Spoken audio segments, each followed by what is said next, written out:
This is week 7 of TouchDesigner Weekly. Let's get straight into what's been covered this week. So for the first one, we have a tutorial replication, and this specific tutorial Come back. was a blob tracking effect. And this is the video by Thomas devl.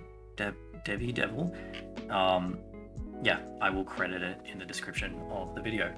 But that is the first tutorial that we covered, and I'm going to run through this slightly messy looking project file, but I'll try and explain it as best as I can. So this is the output that I got, and I recorded this footage. It's just something I had on my phone. It looks okay, I think.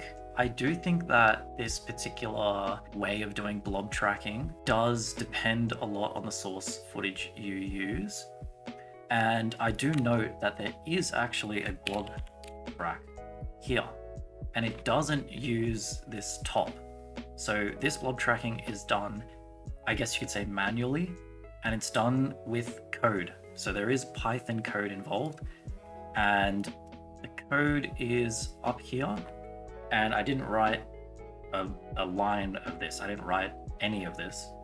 It's all given in the video, and it's in the description of the tutorial video if you want to follow along with that one and recreate it yourself. I definitely wouldn't say that I can understand most of this, but I can understand the output of it, and it's pulling out into this table blob data, which we are then instancing of. So actually, I'll start at the beginning here. It's pulling out pixel data, which we then instance on top of. So we instance shapes, we instance lines using the pixel data that this code outputs into this table. So let's start at the beginning. We have a movie file in bit, and then this is just a null. I don't know why there's two nulls. I think they're just pulling to different things there. So we have a null, pulls into a cache, and then into a difference. Now, if you look at this difference, it seems to me, and my best explanation is that the cache is buffering by like 1 frame. And when you put it into a difference, it's pulling the difference of the original and then like 1 frame back, I think. And so you'll see the areas of the video with the most amount of movement are showing up more clearly in the difference. The foreground, there's a lot of rocks here in the foreground and 2 moving figures. They are showing up here in the difference, and the background is not, because there's a lot less relative movement. If you can see here, this was filmed in Iceland, by the way. Really cool spot. Once we have that difference, we put a blur on top of it, and then we put a threshold. And this is kind of like mapping the areas. Oh, actually, it's flickering because the FPS is off. I don't know why it auto sets it to 60 when you open the file, but once the FPS matches, you notice it's a lot less flickery. Anyway, so the threshold is pulling basically a range of pixels, which the script then pulls out pixel data of. Coming back to this little explanation that I had, so yeah, we have the cache acts as a lag. That's my interpretation anyway. So when you composite it via a difference with the original image, it highlights those pixel differences across frames, which makes sense to me, and explains why the foreground is much more pronounced and the background less so. It also seems to be fidelity based, but I think this is just going further on this, so it's just sort of a byproduct of the way it works, that it's fidelity based. So the clearer parts of the image, the parts with the clearer edges, seem to be better defined in that difference, and therefore in the threshold as well. And those rocks in the foreground are also much clearer than the background, so pulling through a lot more. In essence, it feels to me like pixel movement drives the threshold, and therefore less distance creates more movement because it's closer to the camera and shows up more on the threshold. So the example I used in the video didn't have as much of a foreground background situation as this one, and therefore pulled through a threshold of like the full video, and the blobs were like much more, I guess, spaced out across the footage. Here you'll notice the blobs are only going to be instanced on what the threshold is pulling, which in this case is the foreground, as you can see there. The script pulls it into a DAT, which is a table format. We have the UV height and width with a little bit of manipulation and math. I think this is just to size it to the original video's height and width. We can then instance a rectangle based off of the pixel values which we have pulled out using that script. And really, as you can see here, this is the basis of the entire Blob Track. And I think it was done this way because, from my understanding, the Blob Track, which comes standard as an operator, is on the free version, it's limited to 2 instances. So this is, I guess, a workaround. It's quite smart, but I guess it needs a bit of tuning if you want to get it right. We've got these rectangles here, instanced according to the data we've pulled out on that Blob Track. We've put a line material on top of it, and we've just rendered it out. Now, I'll get into the lines afterwards. That's really the basis of what this is doing. It's pulling pixel data from a threshold and then instancing shapes on top of that pixel data. So down here, we have pulled a select from that blobs, used a splice.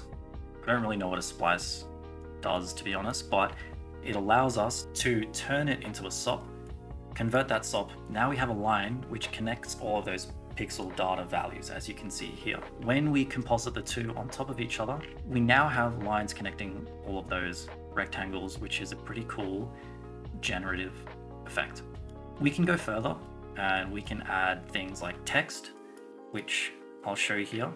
So using the same principle of pulling a select out of those values and modifying a little bit using other chops, we can then do the same thing with text. It does look a little bit messy. It would need a bit of fine tuning if you wanted to get it right. I guess it just shows that it's possible to do with text. So that's the first tutorial.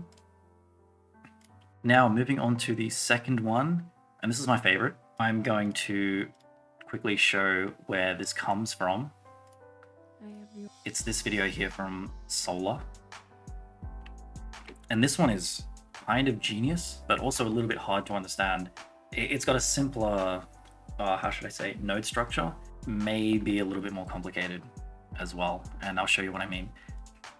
So this is, I mean, right now you just see a levels adjusted background footage, but this effect is a revealing effect. Basically what we're doing is using a feedback, which a circle feeds into, and it's initialized by a keyboard input, and it's going to reveal this image based off of Luma values. So using this Luma blur, we're going to reveal this image, and it looks sick.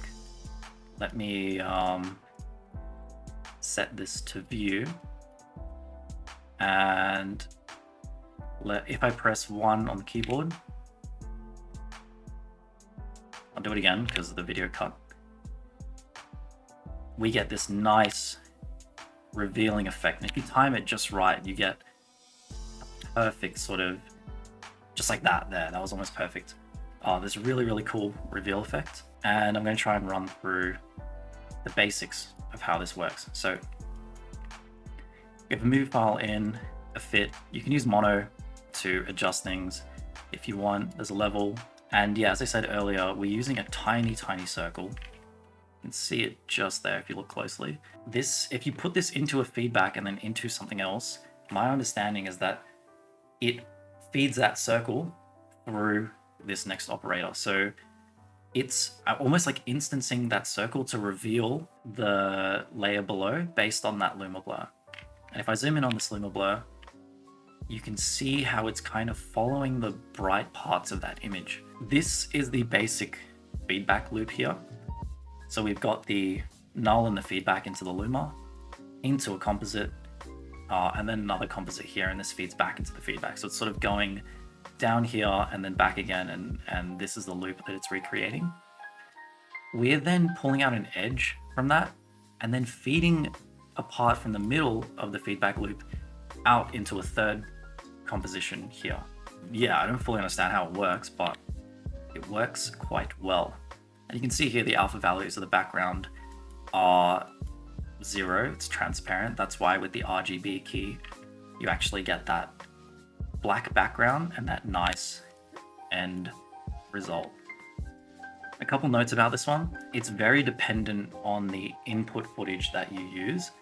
So I tried this with a number of different input footages that I had, and it didn't look very good with most I would note that something that's high contrast, so I mean, this is the raw footage that I used, and you notice there's dark sections and very bright sections, and there's a lot of movement in between them. I believe the effect works best with those things in mind. So high contrast zones and movement. Ideally, that's spread evenly throughout the image to give maximum effect. One thing about the tutorial is that it doesn't go much into different blending modes. I actually note here that this inside luminance is something I just messed around and figured out. Getting the levels right, these are the settings that I used in the range, and they are important because they affect how quick the effect occurs. If I do that, yeah, you can instantly see it just kills the effect. Doesn't look nearly as good. But if I go back, keep that in low much higher, which gives it a lot more contrast, it's sort of only revealing it in the brighter sections and it looks a lot cooler. There's a lot of potential for this, but once again, it really depends on the background image and it requires a lot of fine tuning in this level, in the blending modes you use in these comps. And you can even use like a feedback edge and it gives it a much more dreamy, wispy kind of look.